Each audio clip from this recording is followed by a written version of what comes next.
Bíblias no segundo livro dos Reis, capítulo 4. Hoje temos uma longa sessão para tratar, que vai dos versos 8 a 37, no segundo livro dos Reis, capítulo 4. Vamos abrir sem demora, por isso, crianças, hoje vocês são mais necessárias do que nunca. A gente não pode perder nenhum minuto aqui para achar o texto.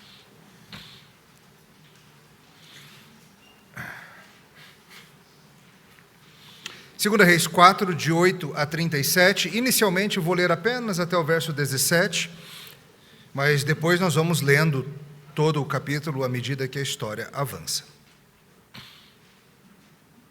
Peço sua atenção para a leitura da palavra de Deus. Assim diz a Escritura. Certo dia passou Eliseu por Sunem, onde se achava uma mulher rica, a qual o constrangeu a comer pão. Daí, todas as vezes que passava por lá, entrava para comer.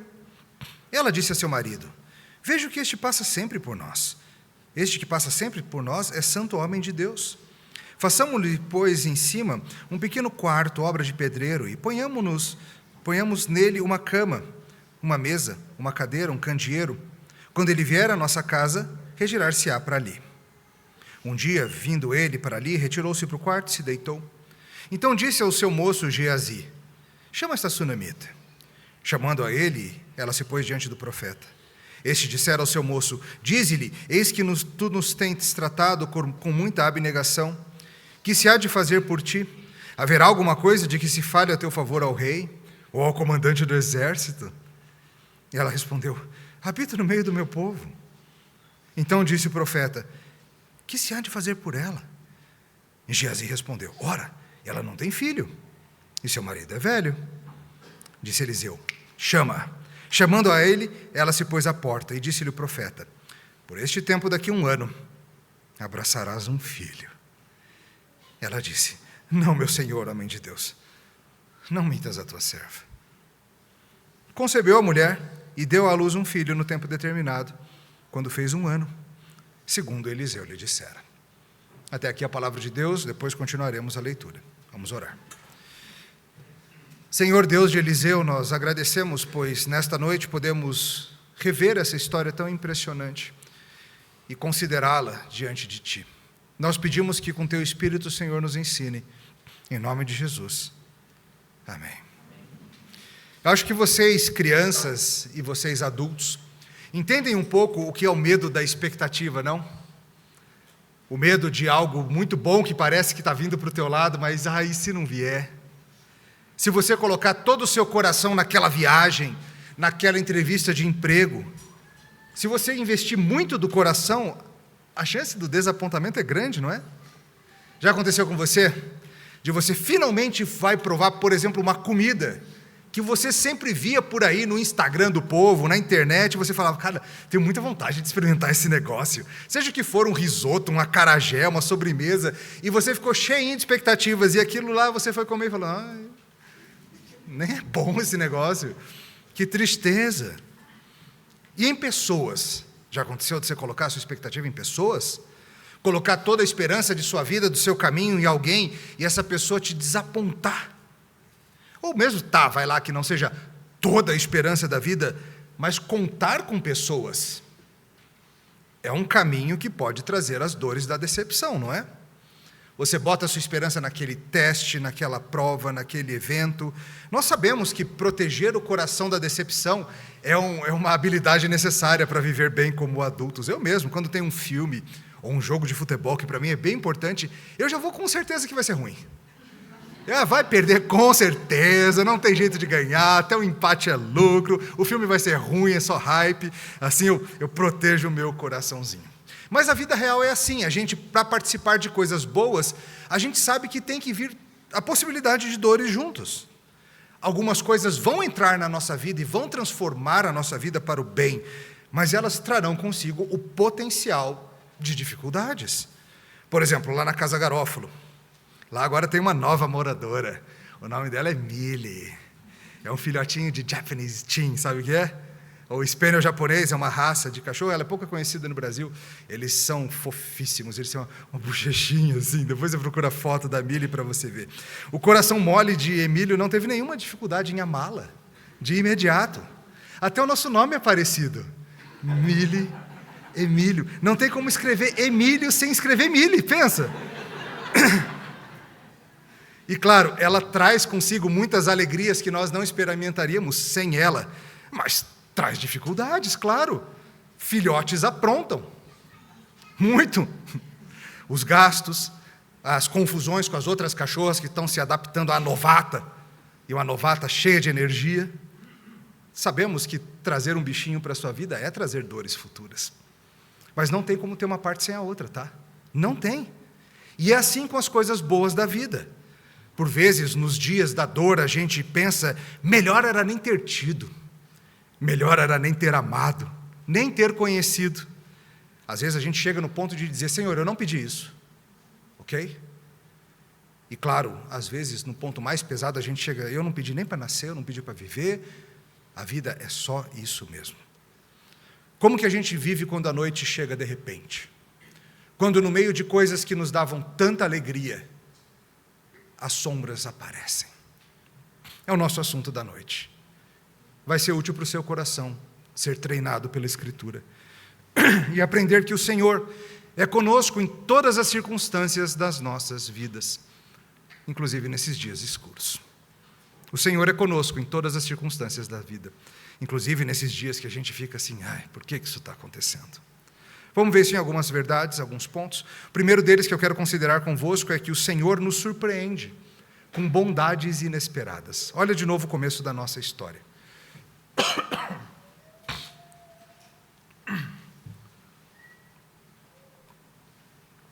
Certo dia passou Eliseu por Sunem, onde se achava uma mulher rica, qual o constrangeu a comer pão.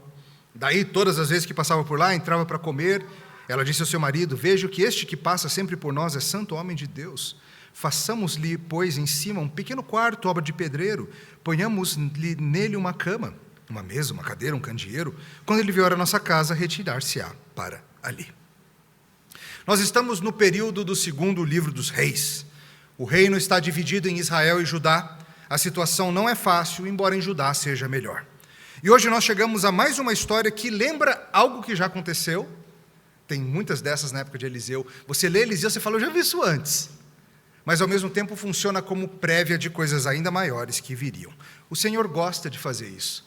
O Senhor às vezes parece que reconta a mesma história de jeitos diferentes, com personagens diferentes.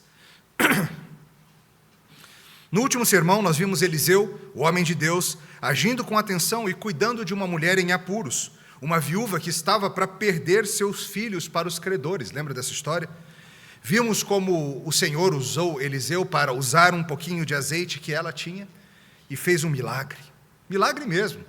Multiplicou aquele azeite, encheu os Tupperware da vizinhança, tudo, a tal ponto que ela conseguiu vender aquilo lá, pagar as dívidas e viver com o que sobrou. E hoje o texto já se volta a uma nova história. E é interessante a contraposição dessas duas, porque na anterior, a protagonista junto com Eliseu foi uma mulher sem recurso algum. E agora a protagonista, junto com Eliseu, é uma mulher cheia de recursos. Ambos podem amar e servir ao Senhor, aonde estão, no jeito que estão. O texto nos conta sobre uma mulher em Sunem. Sunem é uma região a 20 e poucos quilômetros, a sudoeste da pontinha do Mar da Galileia. Por isso ela é chamada de a sunamita, da sua terra. E o texto nos fala de uma mulher grande, alguém com posses, bem generosa também com o que tem.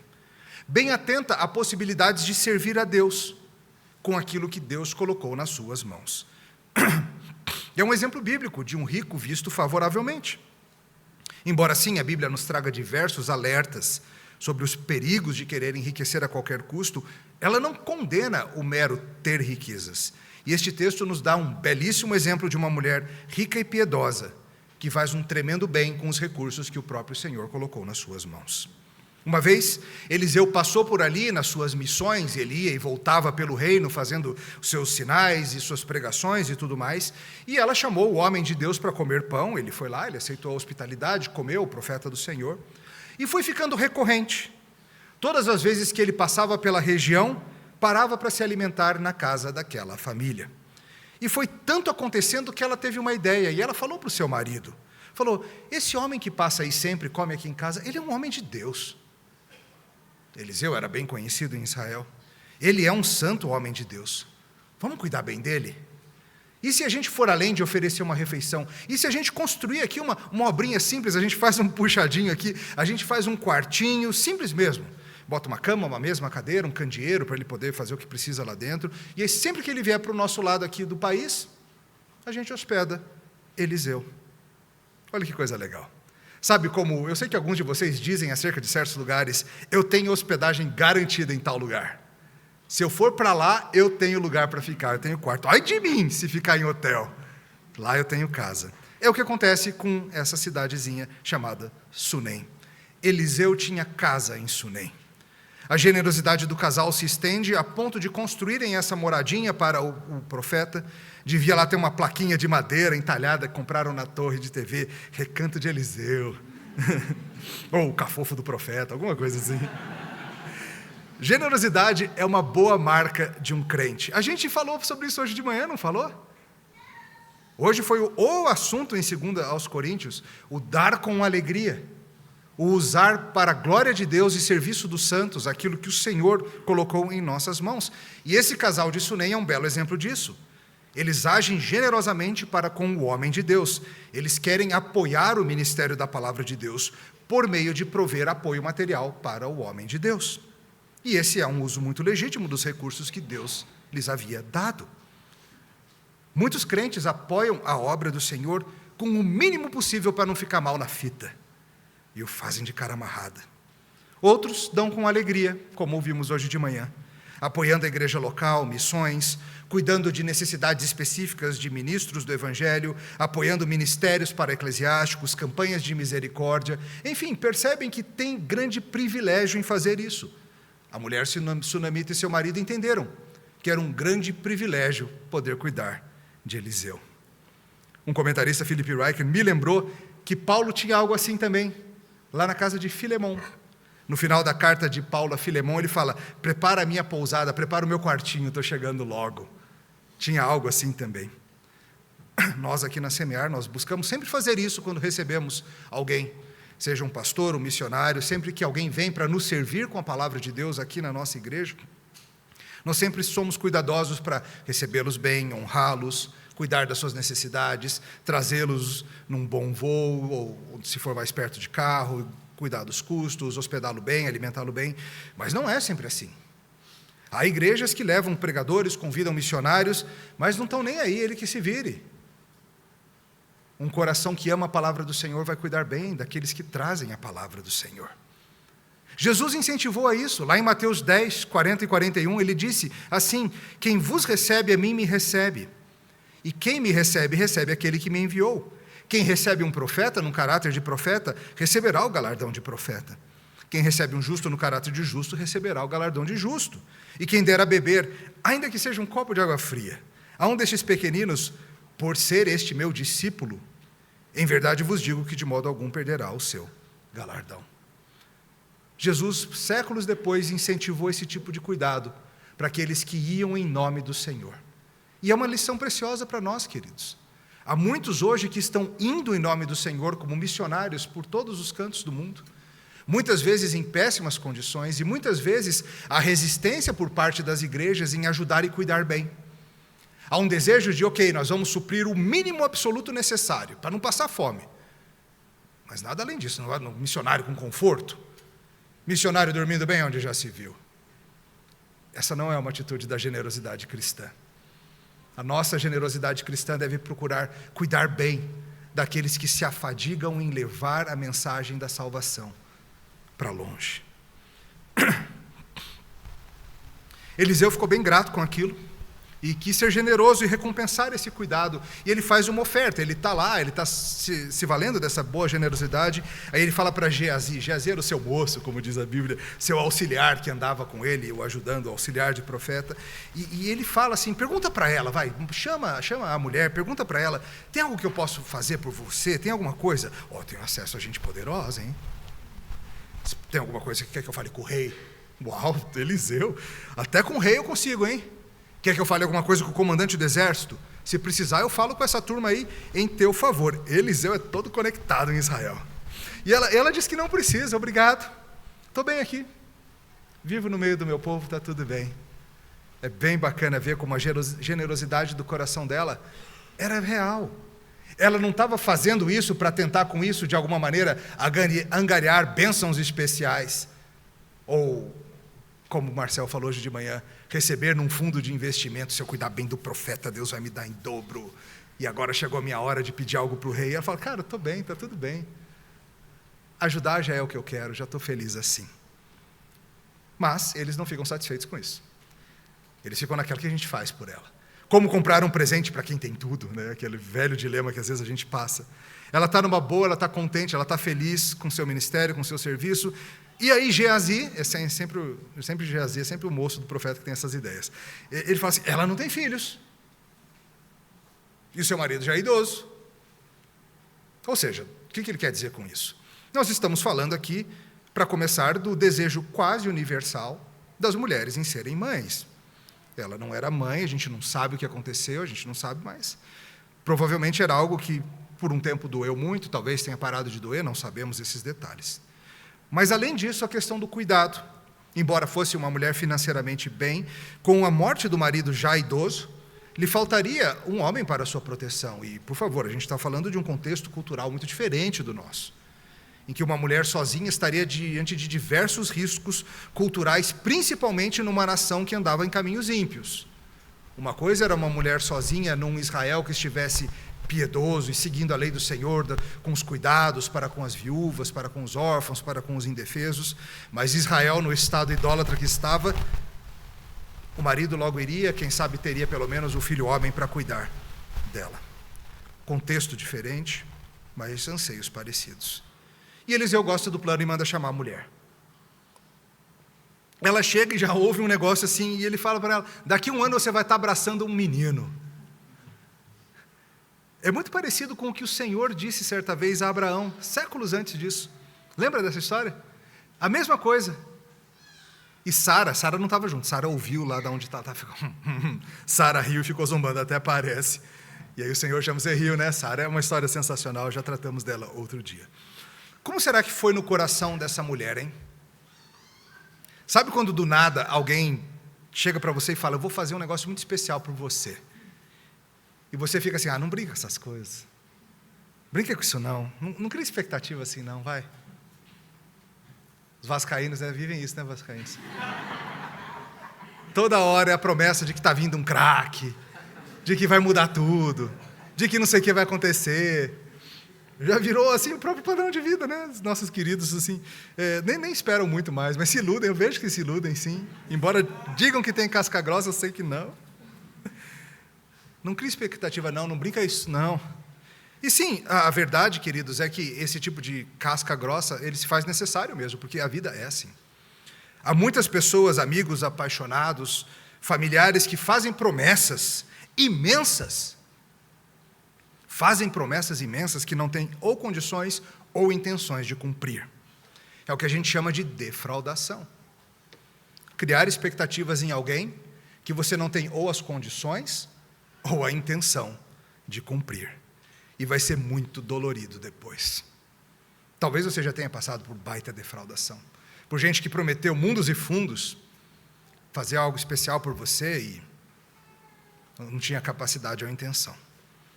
E podia ser isso, uma baita defraudação. O profeta fala para ela, você vai estar com o neném, te vejo com o neném no colo. E gente, isso acontece muito nas igrejas hoje, vocês sabem disso. Está cheio de falsos profetas nas igrejas por aí, prometendo coisas para os crentes que sinceramente acreditam nessas profetadas falsas. Você vai ter um marido ainda este ano, vocês terão filhos abundantemente, vejo vocês comprando uma minivan de tanto filho que vai ter, vejo você de carro zero importado, enxergo você com diploma universitário na mão, já te vejo tomando posse no concurso. Hoje mesmo um monte de gente ouviu esse tipo de coisa em igrejas por aí. Promessas supostamente feitas por Deus, mas que são só coisa da cabeça do profeta mesmo. Mas quando a palavra vem do Senhor, como era com Eliseu, é verdade. Veja a bondade do Senhor para com aquela mulher. Essa situação de nascimentos inesperados, ela é interessante porque é um tema recorrente na Bíblia, não é? Quantos nascimentos improváveis a gente tem? A gente tem o de Sansão, a gente tem o de Isaac, já falamos dele. A gente tem Raquel e José. Raquel não conseguiu ter filhos até que teve José. Ana e Eucana com seu filho Samuel. Isabel com seu filho João. E até mesmo uma virgem chamada Maria teve um filho. É impressionante o que o Senhor faz. Um autor chamado Dale Davis, que vocês sempre ouvem a gente falando deles, né? Ele é ótimo. Ele chama a atenção para algo que eu achei fascinante. Porque todos esses casos que eu citei acima, Sansão, Isaac, etc., etc., foi gente que se tornou grande líder em Israel, patriarca, ou alguém essencial para a sobrevivência do povo de Deus, como José. Então a gente lê esse tipo de história, a gente já imagina, esse filho dessa mulher vai ser alguém especial, talvez se torne um grande libertador, um herói nacional, quem sabe o sucessor de Eliseu. Não ia ser legal? Se você escrever essa história, não ia ser bacana? Você faz desse menino o que vem depois de Eliseu. Seria sensacional um plot desse, uma história desses. Mas não. Não. Dale Davis diz, obviamente o nascimento dessa criança não é essencial para a continuidade nacional. Tem um monte de meninos israelitas por aí. Nem tampouco ele se torna um líder especial ou uma figura preeminente na vida de Israel. Ele provavelmente só trabalhou na fazenda até o fim dos seus dias. Nem sabemos o seu nome.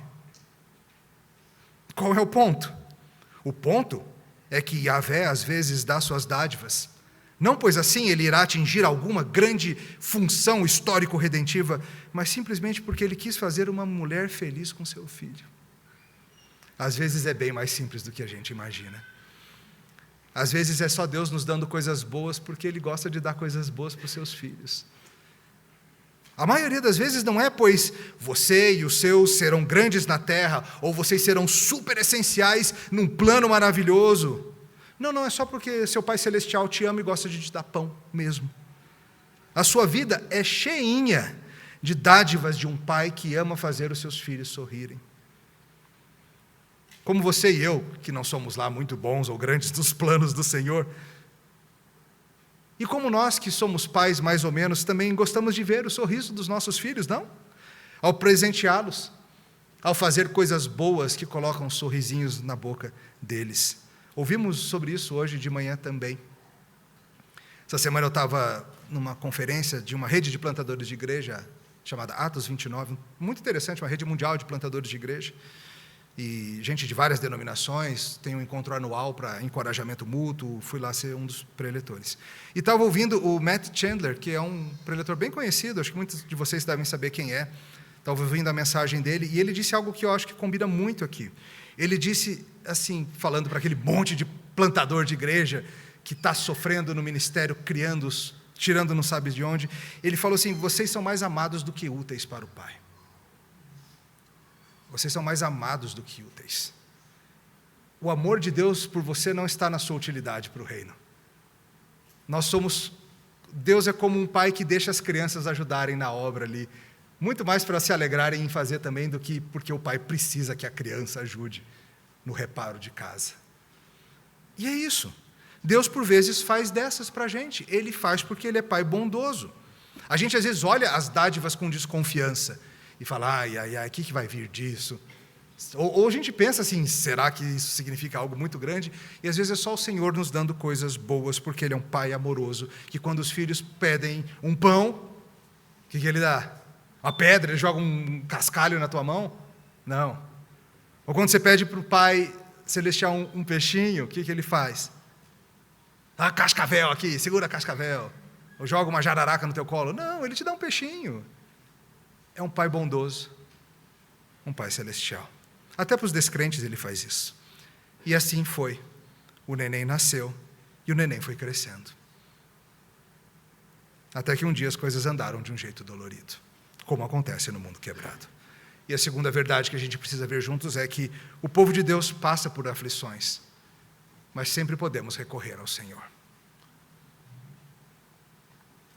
Vamos continuar a história? Volta para o verso 17. Concebeu a mulher e deu à luz um filho no tempo determinado, quando fez 1 ano, segundo Eliseu lhe dissera.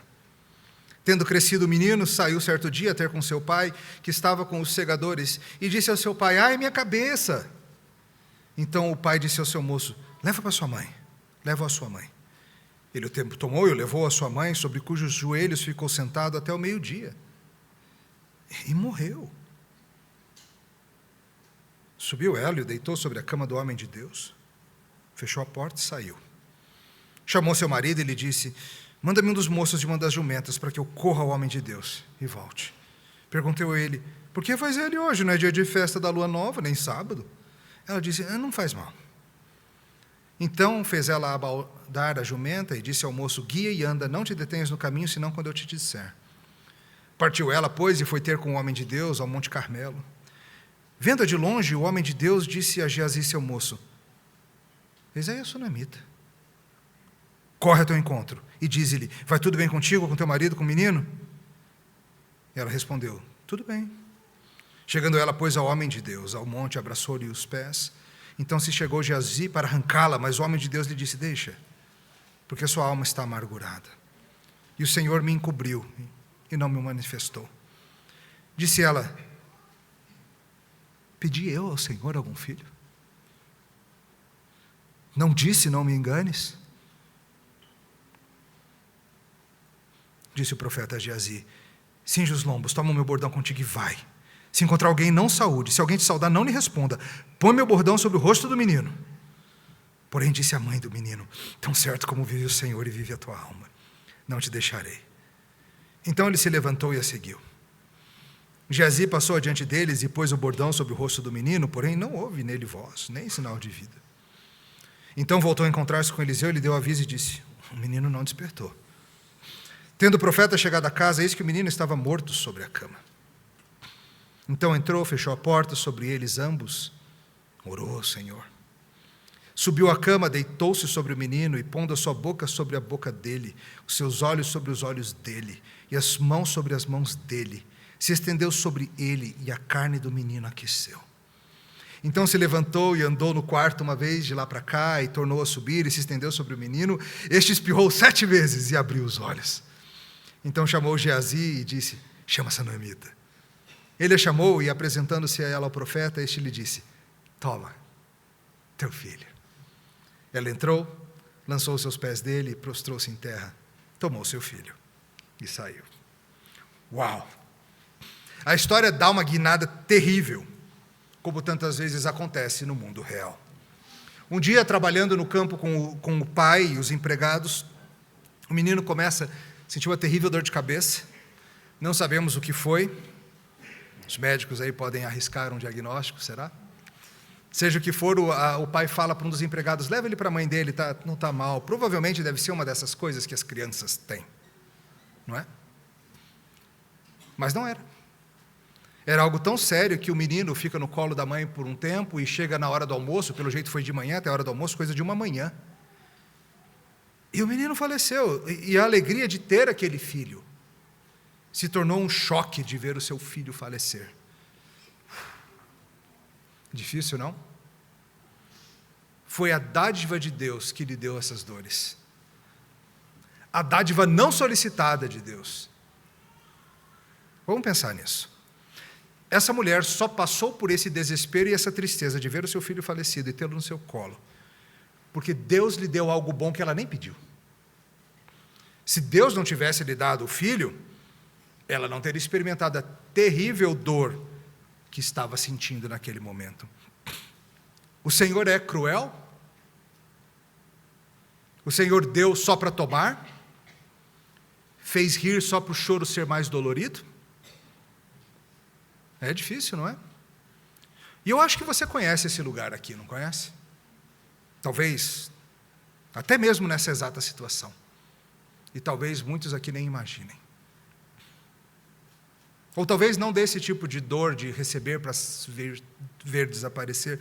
Talvez um relacionamento maravilhoso que apareceu na sua vida e de repente virou fumaça nas suas mãos.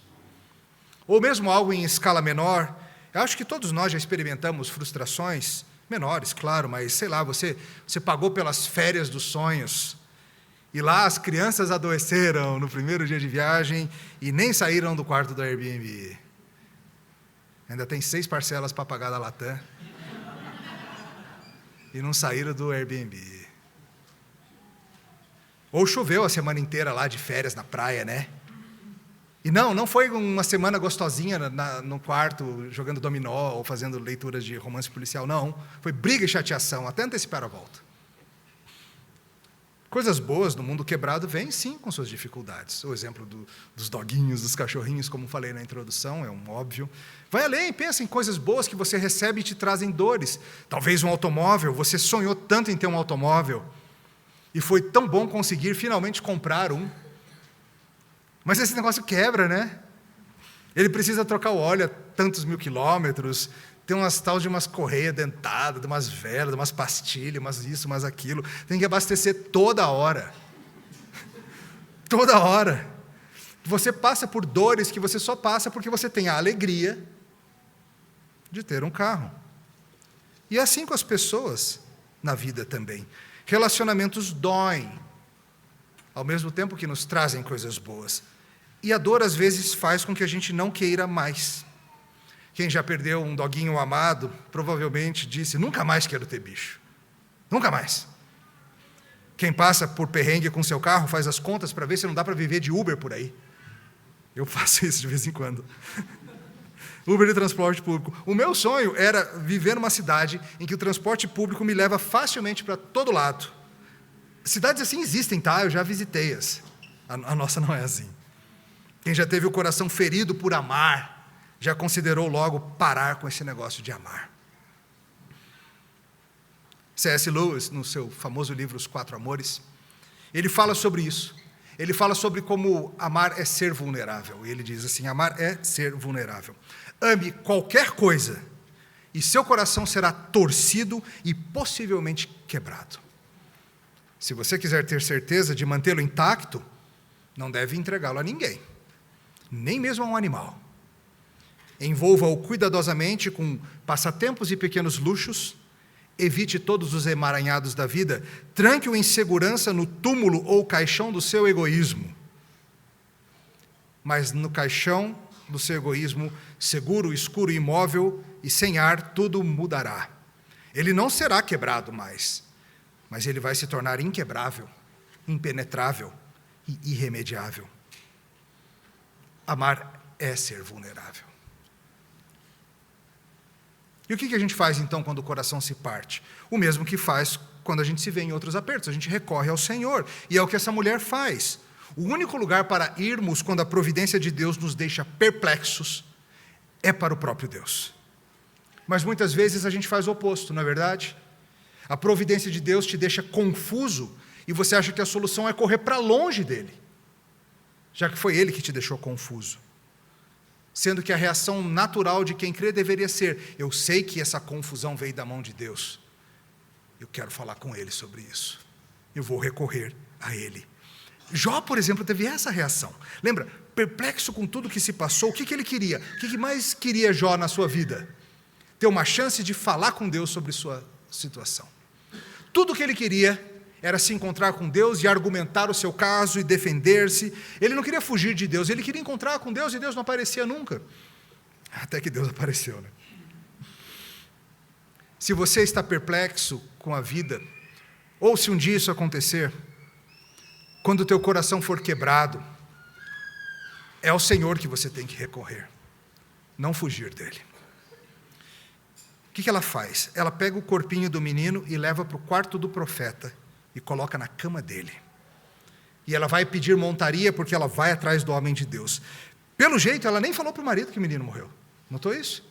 E isso explica a pergunta dele, o que está acontecendo, ele fica meio sem entender. Lembra, ele está no campo, ela está em casa, ela deixa o corpinho dele, ela bota o corpo lá no quarto do profeta e simplesmente vai, pede a montaria. O marido estranha, fala com o profeta por quê? Não é dia de festa religiosa, hoje não é sábado, vai para a igreja por quê? Não é domingo? Né? Se fosse assim, está indo para a igreja por quê? Vai atrás do profeta por quê? Isso aqui mostra, gente, que pelo jeito, de fato, como os comentaristas falam, era muito comum que em várias ocasiões específicas de festas de Israel, sábados, luas novas, etc., houvesse uma migração de pessoas indo onde os profetas estavam para serem instruídos e adorarem. E ela vai, ela fala, me deixa. Imagina como não falar, né? Ela não conta, ela vai, guiada pelo seu moço até o Monte Carmelo, aquele mesmo, onde Elias costumava ficar, Eliseu também é encontrado lá. E o texto nos diz, no verso 25, que Eliseu está lá no Monte Carmelo e de longe ele vê alguém que ele não esperava ver ali. A gente passa por isso, né? Tem algumas pessoas que, se elas aparecerem, ou em certos lugares, você sabe que tem algo errado. Cara, se ele veio me procurar aqui é porque algo aconteceu. E ele não quis me ligar, quis vir falar. Para a pessoa estar vindo aqui, algo bem ruim acontecer. Ele fala, Geazi, corre lá e pergunta.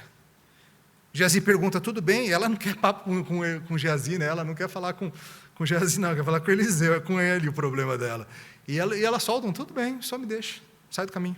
Quero falar com Eliseu. Às vezes a gente quer ir direto em quem manda, né? E ela chega, e ela se joga aos pés de Eliseu.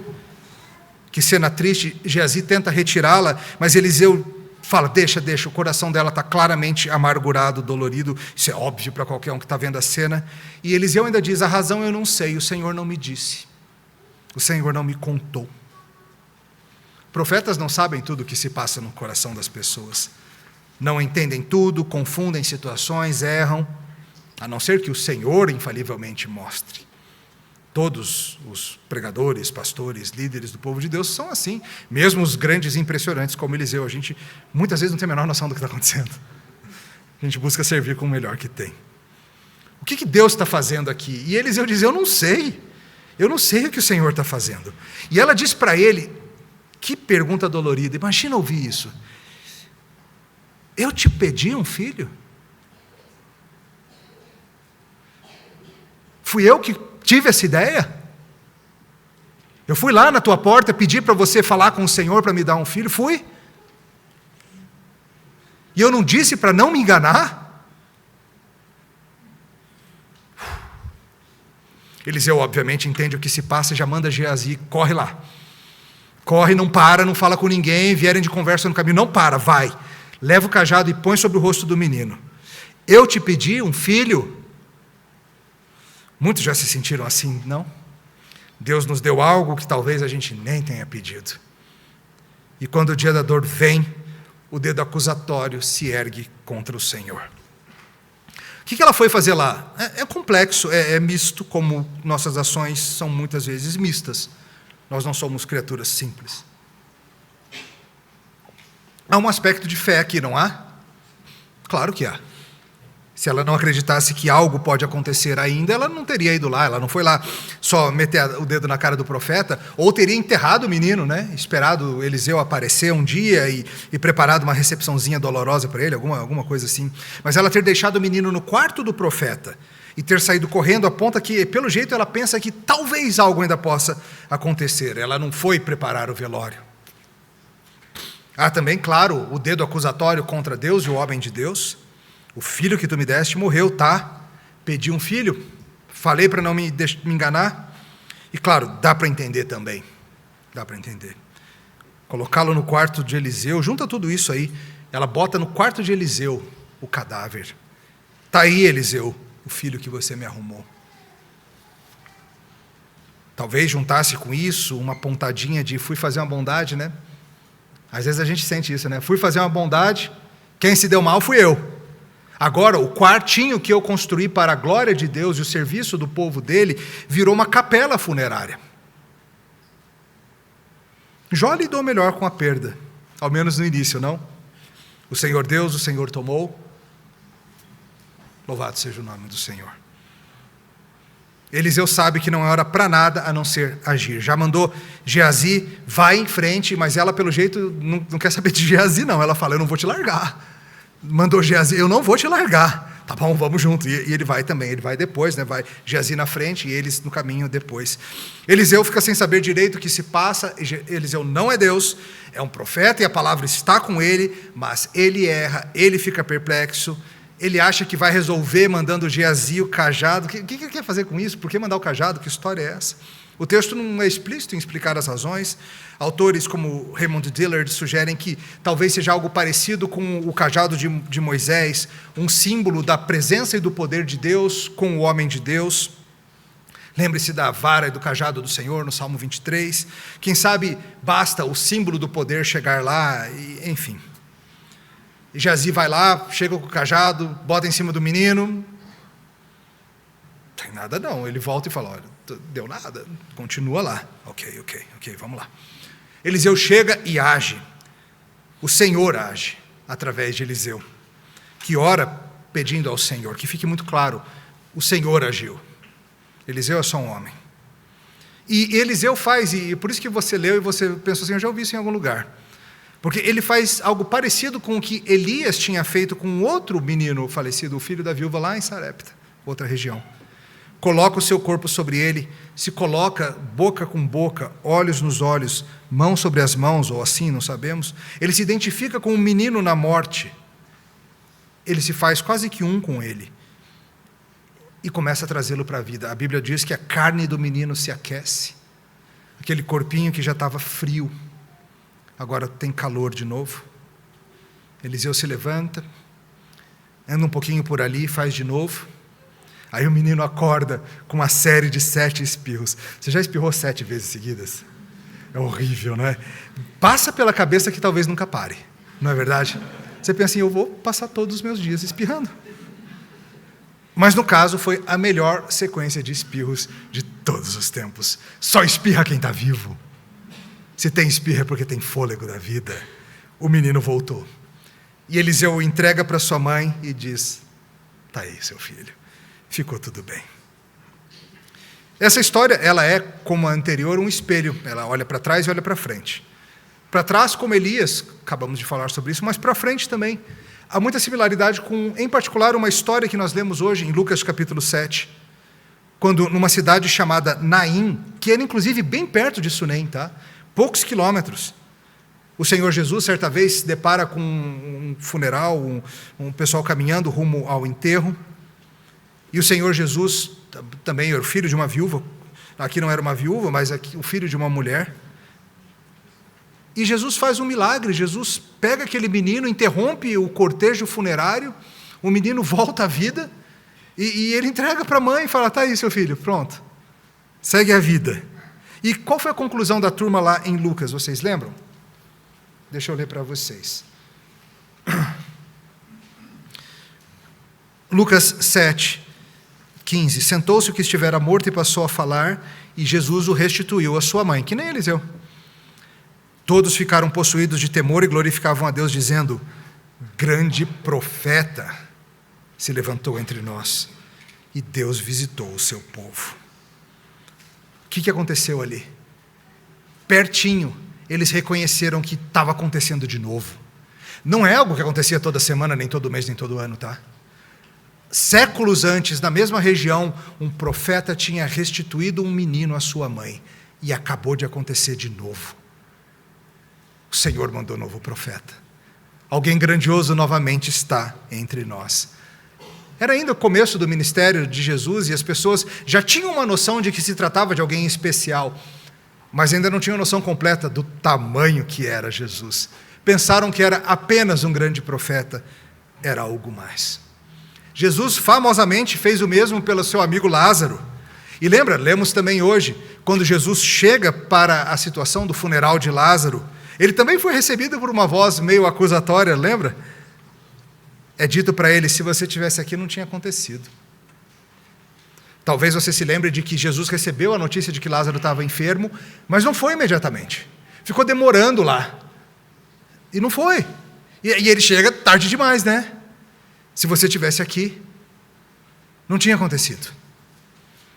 E naquela ocasião, Jesus disse, eu sou a ressurreição e a vida. Quem crê em mim, ainda que morra, viverá. A esmagadora maioria das pessoas que morreram no tempo de Eliseu e no tempo de Jesus permaneceram mortas mesmo. Inclusive, claro, o filho dessa mulher sunamita, em algum momento ele faleceu também, não está vivo até hoje, não. Faleceu, seja do que foi. Porque esses eventos são raros e são prévias, amostras grátis que o Senhor nos deu. Os sinais e maravilhas que os profetas e que o próprio Senhor Jesus fez são amostras prévias do que vai ser esse mundo quando ele terminar a sua obra. Prévias. Garantias de que nada poderá nos separar do amor de Deus. Nem a morte.